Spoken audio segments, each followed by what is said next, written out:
நிறைய மருத்துவ குணம் இருக்கிற பிரண்டையை வச்சு தான் இன்றைக்கி சட்னி பண்ண போகிறோம். பிரண்டையில் ஓரங்களில் இருக்கிற நாரெல்லாம் எடுத்துட்டு சுத்தமாக க்ளீன் பண்ணி வச்சுக்கோங்க. க்ளீன் பண்ணும்போது கையில் எண்ணெய் தடவிட்டு க்ளீன் பண்ணுங்கள், இல்லைனா நமப்பு இருக்கும். தாராளமாக நல்லெண்ணெய் சேர்த்து நல்லா சுருண்டு வர வரையும் வதக்கி அது கூடவே கொஞ்சமாக புளியும் சேர்த்து நல்லா வதக்கி எடுத்து தனியாக வச்சுக்கோங்க. அதே எண்ணெயிலேயே 1 டேபிள் ஸ்பூன் உளுத்தம்பருப்பு சேர்த்து 20 பல் பூண்டும் சேர்த்து நல்லா வதக்கிக்கோங்க.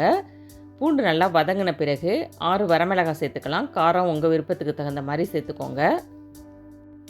நம்ம வீடியோவை இன்றைக்கி தான் ஃபஸ்ட் டைம் பார்க்குறீங்கன்னா சேனலை சப்ஸ்கிரைப் பண்ணிக்கோங்க.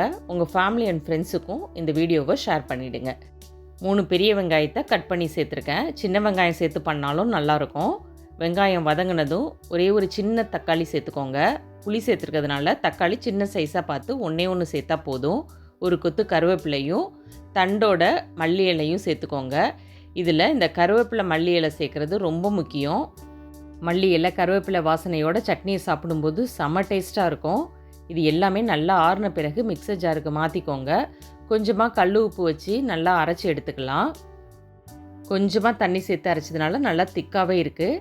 மிக்சர் ஜார்லேயே கொஞ்சம் தண்ணி சேர்த்து நான் மிக்ஸ் பண்ணி எடுத்துக்கிட்டேன். அடுத்ததாக சட்னியை தாளிச்சுக்கலாம். தேவையான அளவுக்கு எண்ணெய் சேர்த்துக்கோங்க. 1 டேபிள் ஸ்பூன் கடுகும் ஒரே ஒரு வரமிளகாவை கிள்ளி சேர்த்துக்கோங்க. கொஞ்சமாக பெருங்காயத்தூள் சேர்த்து தாளிப்பை சட்னியோடு சேர்த்து நல்லா மிக்ஸ் பண்ணிக்கலாம்.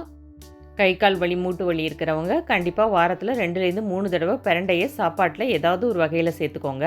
நல்லா ஹெல்த்தியான இந்த சட்னியையும் ட்ரை பண்ணிவிட்டு உங்கள் ஃபீட்பேக்கை ஷேர் பண்ணுங்கள். தேங்க்யூ.